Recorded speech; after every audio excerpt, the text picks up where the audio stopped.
check in with Scott Gecas at the edge of the trading floor. Scott, some of these estimates are out. What's the trade saying? Are they still expecting this to be a possibly a non-event type kind of a report, waiting for the January? Or do you think that some of the traders are going to be taking a closer look at these estimates?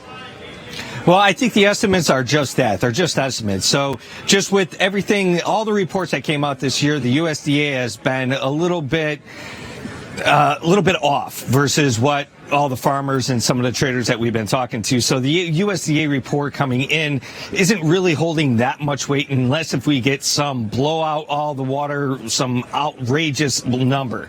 I don't think that's going to happen. I don't necessarily think that the USDA is going to be Santa Claus coming into the end of the year, but we have to wait and see what those numbers are coming out with. So right now, all the big focus is still on the trade war talks going back and forth, whether or not they're going to relieve the tariffs before the 15th deadline. China did say they're going to waive some of the import tariffs, so we're going to wait and see how that's really going to play out coming in. I think the tariff and the trade deal is going to be a bigger story than the USDA report. I don't think there's going to be too much of a big surprise with that being said. So we're going to have to wait and see how it's going to be coming out. You know, the bean market has been up for 4 or 5 days straight, so that's a little bit giving a little bit of upside pressure, so that's good. I do want to make note, though, in the beans particular, the $9 calls traded 1,700 times just right on the open. That's significant.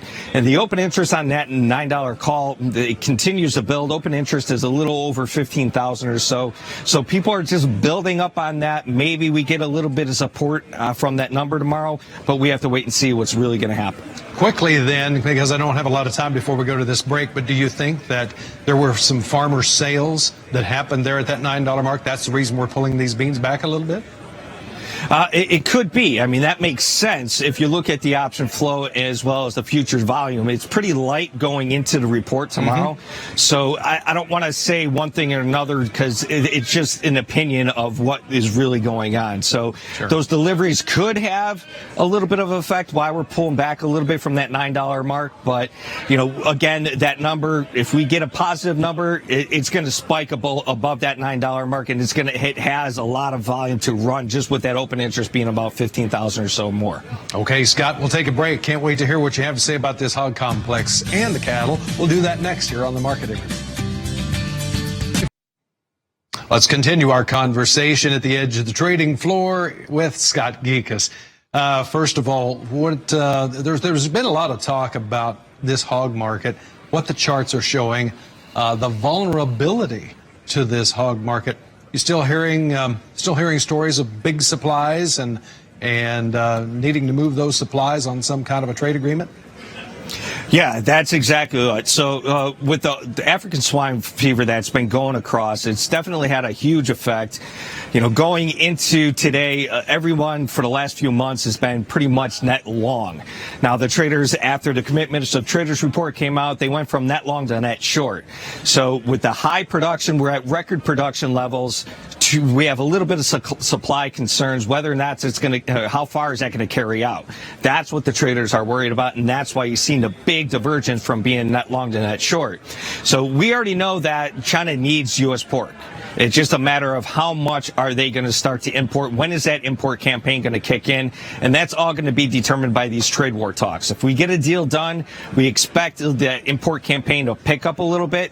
But the problem that traders are having is it going to pick up fast enough where they can realize what they're positioned for? So that's what traders are looking at, and that's why you're seeing that big reverse from net long to net short. They're just running out of steam. They're just running out of patience for this trade war deal to get done. So instead of just waiting and hoping like we have for the last 18 months or so, now it's becoming time where we're going to the end of the year. They have to reverse their position, and that's what you're seeing right now. So the calls are still having a little bit of an upside skew, especially out to the deferreds, but not nearly as much as they've been of the skew that's been holding, a few months back. So with that being said, I mean, it's very clear that with the option flow as well as the future volume being a little bit lean and that skew becoming a little bit less, pretty much it's just a 50% up or down now. So it's just going off of trade war talk right now. All right, Scott. Well, thank you very much, Scott Gecas. All right, over to the futures, the live cattle futures on the weaker side here, and we've been trending lower over the last hour now.